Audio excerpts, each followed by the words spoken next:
Hello বন্ধুরা, কেমন আছেন সবাই? সুপ্ত বাংলার এই নতুন ভিডিওতে আপনাদেরকে স্বাগতম। আমরা আজকে আলোচনা করব মারিয়ানা ট্রেঞ্চ নিয়ে।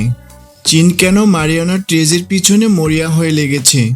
কি আছে এই মারিয়ানা ট্রেঞ্চের গভীরে? মারিয়ানা ট্রেঞ্চ কি সত্যি ভয়াবহ? এর নিচে কি সত্যি পৃথিবীর অর্ধেক সম্পদ লুকিয়ে আছে? আজকে এই ভিডিওর মাধ্যমে আমরা সকল প্রশ্নের সমাধান খুঁজব। তবে তার আগে আমাদের চ্যানেলে নতুন হলে চ্যানেলটি সাবস্ক্রাইব করে বেল বাটনে প্রেস করে রাখবেন এরকম নতুন ভিডিও সবার আগে পাওয়ার জন্য। তাহলে চলুন দেখি মারিয়ানা ট্রেঞ্চের নিচে। যদিও সমুদ্রের উপরে ঝকঝকে আলো, কিন্তু নিচে নামতে নামতে সহজেই পাল্টে যেতে শুরু করে আমাদের চীনা পৃথিবীটা। প্রায় 200 মিটার পানির নিচে আলো ও প্রাণে ভরপুর। আর ঠিক এরই পরে শুরু হয় অন্ধকারের জগৎ। যত নিচে নামা হয় ততই আলো কমতে থাকে আর পানির চাপ প্রবলভাবে বাড়তে শুরু করে। মনে হয় যেন চারপাশের পানি আপনাকে চেপে ধরে রেখেছে। 1 কিলোমিটার নিচে পৌঁছালে সূর্যের আলো একেবারে হারিয়ে যায় আর সেখান থেকে শুরু হয় অন্ধকারের জগৎ। প্রাণীরা যেখানে নিজের শরীর থেকে আলো জ্বালিয়ে শিকারের সন্ধান করে। আর একটু নিচে পৌঁছালে শুরু হয় একটি নতুন স্তর, যেখানে কিছু ভয়ঙ্কর জীব বাস করে, যেমন লম্বা বাকড় স্কুট এবং ফুলে ওঠা মাছ। এই কঠিন চাপের মধ্যে দিব্যি বেঁচে রয়েছে। আর 4000 মিটার নিচ থেকে শুরু হয় ব্রিজ এলাকা। এখানে অন্ধকারে সমুদ্রের তল পলি মাটিতে ঢাকা। দেখলে মনে হয় এটা একটা বিশাল মরুভূমি। আসলেই এই পলিমাটির নিচে লুকিয়ে আছে হাজার হাজার বছরের পুরানো সব ইতিহাস। পানির উপরের দিক থেকে যে মৃত্যু ধূলিকণা মাছ প্লাঙ্কটন পড়ে স্তর তৈরি করে তাকে মেরিন স্নো বলে। এই কার্বনের স্নো স্তরের নিচে লুকিয়ে আছে গোপন রহস্যের ভাণ্ডার। কিন্তু খাদ্য না থাকার কারণে এখানে খুব কম প্রাণী বেঁচে থাকে।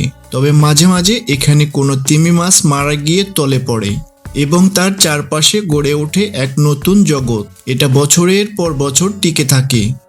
একে হোয়েল ফল বলে। আর এর থেকে নিচে 6000 মিটার গভীরে শুরু হয় ট্রেঞ্চের রাজত্ব, যেখানে পানির চাপ থাকে সমুদ্র পৃষ্ঠ থেকে প্রায় 600 গুণ বেশি। Challenger dips. এই জায়গাটা হলো মারিয়ানা ট্রেঞ্চের সবচেয়ে গভীর এবং ভয়ানক জায়গা, যার গভীরতা প্রায় 11000 ফুট।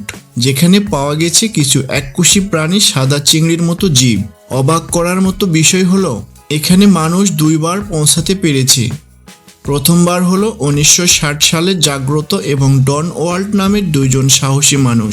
দ্বিতীয়বার 2012 সালে বিখ্যাত ফিল্ম মেকার ক্যামেরন। পরে ভিক্টর ভ্যাসকো নামের একজন সাহসী অনুসন্ধানকারী কয়েকবার এখানে পৌঁছানোর চেষ্টা করে। এরপরে চীন 2020 সালে ফ্যান্ডোরা নামক যানে 3 জনকে বসিয়ে নামিয়ে দেয় মারিয়ানা ট্রেঞ্চের এই ভয়ানক জায়গায়। তারা তৈরি করে এক নতুন ইতিহাস। চীন কিন্তু এতটুকু করেই থেমে নেই। তারা আরও তাড়াতাড়ি নামতে শুরু করে গভীরে। তারা তৈরি করতে থাকে বিভিন্ন ধরনের স্বয়ংক্রিয় রোবট, যেন কেউ বোঝার আগে গোটা সমুদ্রের নিচে রাজত্ব করতে পারে। 2020 সালে চীন একটা রোবট পাঠায় যার আকার ছিল একটা জুতার বক্সের মতো। সেই রোবট নিজের মতো করে তলদেশ স্ক্যান করে আবার ফিরে আসে। চীন এটাই প্রমাণ করে যে এই ক্ষুদ্র রোবট দিয়ে সমুদ্রের নিচে অভিযান চালানো সম্ভব। চীন এখন পরিকল্পনা করছে এক ভয়ঙ্কর সাহসী উদ্যোগের, এমন কিছু যা অন্য কোনো দেশ ভাবতে সাহস পায়নি। কারণ এই ভয়ঙ্কর সমুদ্রের নিচে লুকিয়ে আছে অমূল্য এক ভাণ্ডার, প্রাকৃতিক সম্পদ ও বিজ্ঞানের না বলা রহস্য। এখানে কিছু জায়গা তৈরি হয়েছে একটু আলাদা নিয়মে, যেখানে সূর্যের আলো ছাড়াই গড়ে উঠেছে এক আলাদা জগৎ। কিন্তু সব থেকে অবাক করে মিথন হাইড্রেট। দেখতে বরফের মতো হলেও আগুন জ্বললেই জ্বলে ওঠে, তাই এটাকে বলে আগুনের বরফ। বিজ্ঞানীরা মনে করে এটা হবে ভবিষ্যতের জ্বালানি। কিন্তু ভয় এখানেই। এই জমাট বাঁধা স্তর থেকে গ্যাস তুলতে গেলে যদি একটু ভুল হয় তবে সমুদ্রের নিচের স্তর ধসে পড়তে পারে বা একত্রে বেরিয়ে আসতে পারে অনেক মিথেন গ্যাস, যা বায়ুমণ্ডলকে বিষাক্ত করে তুলতে পারে। আরও আছে সেই মূল্যবান পাথরের মতো ছোট ছোট জিনিস, যেগুলোর ভিতরে লুকিয়ে আছে কোটি টাকার ধাতু, যাকে বলে পলিমেটাল ধাতু। এগুলো দিয়ে তৈরি করা হয় আধুনিক ব্যাটারি ইলেকট্রনিক গাড়ি। সামনের দিনগুলোতে এইসব পদার্থের চাহিদা এত বেশি বাড়বে যে যেসব দেশ পিছিয়ে আছে তারা আরো অনেক দূরে ছিটকে পড়বে। আর এই কারণেই অনেক দেশ নজর দিচ্ছে সমুদ্রের গভীরে, যেখানে অন্ধকারে লুকিয়ে আছে আগামী দিনের পেট্রোল আর তেলের বিকল্প শক্তি। আসলেই এই গভীর সমুদ্রটা ধীরে ধীরে পরিণত হচ্ছে এক ভয়ঙ্কর ময়দানে। আর এই খেলাতে চীন এগিয়ে চলেছে ঝড়ের গতিতে। তারা শুধু অনুসন্ধানেই সীমাবদ্ধ নেই, তারা এই সম্পদ নিজেদের হাতের মুঠোয় রাখতে তৈরি করেছে এক অস্থায়ী ঘাঁটি আর বসাচ্ছে সব অত্যাধুনিক যন্ত্রপাতি। শুধু নিচে নামায় নয়, তারা কে কতটা গভীরে গিয়ে কতটা দক্ষতা ও উপস্থিতি গড়ে তুলতে পেরেছে সেটাই আসল লড়াই। যারা এখন বিজ্ঞান ও প্রযুক্তিতে নিয়োগ করছে, ভবিষ্যতে পুরো গভীর সমুদ্রের ক্ষমতা থাকবে তাদের হাতে।